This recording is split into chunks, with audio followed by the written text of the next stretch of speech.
తోటలో ఈ ఊజికలు అయితే చాలా ఇబ్బంది పడుతున్నాయి అనమాట. సో దానికోసం అయితే మేము చాలా స్ప్రే చేసాం ఈ మధ్య. నిన్నే మనం ట్రేసర్ అయితే కొట్టాం, అంతకుముందు అయితే అమిస్టర్ టాప్ అవన్నీ స్ప్రే చేసాం. కానీ పెద్ద యూజ్ అయితే లేదు. ఎంత కొట్టినా ఒక 2-3 డేస్ అయితే పనిచేస్తుంది. తర్వాత అయితే మళ్ళీ యథావిధిగా అయితే ఈ పిందెలన్నిటికీ బొక్కలు అయితే పెడుతున్నాయి. ఇప్పుడైతే కరెక్ట్గా మంది పిందె స్టేజ్లో ఉందన్నమాట. సో దాన్ని అరిగట్టేదానికి నేనైతే ఒక ప్రోడక్ట్ అయితే చూసాను అనమాట ఆన్లైన్లో. అదైతే ఆకర్ష్ సిఎల్ అనేసి. ఇది స్పెషల్గా మెలన్స్కి, మస్క్ మెలన్ కానీ వాటర్ మెలన్ కానీ వాటికి సపరేట్గా ఉందనుకుంటా, ఆకర్ష్ సిఎల్ అనే ప్రోడక్ట్. ఇది ఎలా పనిచేస్తుందో అయితే తెలియదు, కానీ వాటి చూద్దామనేసి తెప్పించాను. 2 తెప్పించాను అనమాట. ఒకటి ఇది డెలివరీతో పాటు ఒక 3200 అయితే పడ్డాయి. సో దీంట్లో అయితే ఒక పేస్ట్ అనేది ఇస్తారు వాళ్ళు. వాటితో పాటు వాళ్ళ మెనూలు ఏం చెప్పారంటే దాంతోపాటు ఏదో ఒక ఇన్సెక్టిసైడ్ అయితే కనుక్కోమన్నారంట. సో దానికోసం మేము ఒక ఇన్సెక్టిసైడ్ అయితే తెచ్చాము. ఇది వచ్చి ఫిప్రినాల్. వాళ్ళు చెప్పారు ఫిప్రినాల్ కలపచ్చు అనేసి. సో ఇది వచ్చి 250 గ్రామ్స్ అనుకుంటా. దీనికైతే ఒక 10 గ్రామ్స్ ఫిప్రినాల్ అయితే కలుపుకున్నాం. అది కూడా రెడీగా పెట్టాను.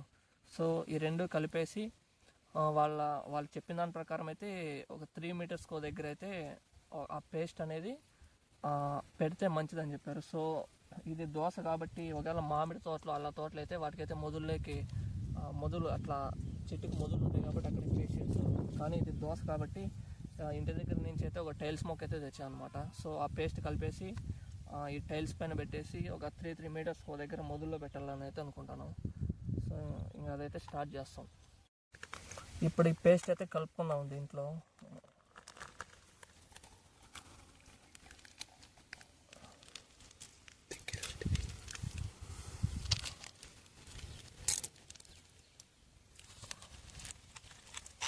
ఇది మొత్తం పిండుకున్నాం దీంట్లో అయితే.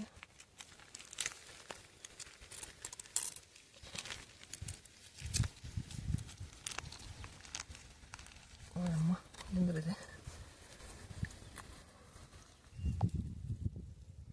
ఇది ఎలా పనిచేస్తుందేమో తెలియదు, కానీ ఈ ప్యాక్ ఓపెన్ చేస్తున్నా నా చేయి పైకి అయితే ఊజిగైతే వచ్చిందనమాట. ఎందుకు కొంచెం నమ్మకం అయితే వచ్చింది పనిచేస్తుంది అనేసి. మేబీ దీని వాసన వాటిని అయితే బాగా అట్రాక్ట్ చేస్తున్నట్టుంది.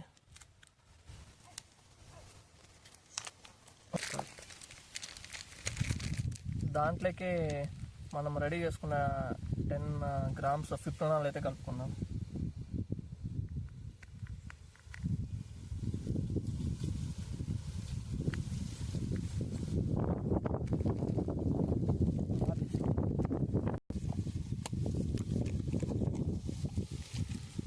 వద్దులో ఉంటా.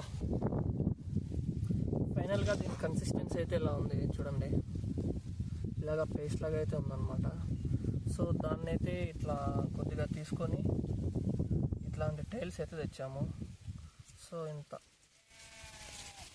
ఈ క్వాంటిటీలో అయితే పెట్టుకునేసి, సో చూడండి మళ్ళీ వచ్చింది నా చేతిపైకి యూజీగా అయితే. ఇలాగ పెట్టుకునేసి వీటిని అయితే ఇట్లా చెట్టు మొదల్లో అయితే పెట్టాలని అయితే అనుకుంటాను. సో ఇట్లా పెట్టేయడం. ఇదైతే ఎండకు వానకి ఏం కాదని అయితే చెప్తున్నారు. దీనిపైన ఇచ్చారనమాట. సో ఇదైతే చెప్పారు ఏమనేసి, టెంపరేచరు, కూలు, డ్రై అంటే 3 కండిషన్లో అయితే ఏం కాదు, బాగా పనిచేస్తుంది. వీళ్ళు చెప్పిన దాని ప్రకారం అయితే 30 డేస్ అయితే పనిచేస్తుంది. ఇప్పుడు మన తోట కండిషన్లో 20 డేస్ పైన పనిచేసి అయితే చాలన్నమాట. అప్పటికైతే మన తోట అయితే అయిపోతుంది. సో ఇంకా అలాగైతే ప్రతి టైల్స్కు పూసేసి మొదలు అయితే ఒక 3 మీటర్స్ ఒక దగ్గర అయితే పెట్టేస్తాము. స్టార్ట్. ఇలాగా నీకు ముందు వీడియోలో అయితే చెప్పాం కదా, ఈ కళ్ళవారింటి అయితే ఊజీగలు అయితే చాలా ఎక్కువ ఉన్నాయి కాబట్టి, సో ఈ వారి నుంచి అయితే పెట్టుకొని వస్తాను. ఇలాగా టైల్స్ మీద అయితే పెట్టేసి మొదల్లో అయితే పెట్టేస్తాను.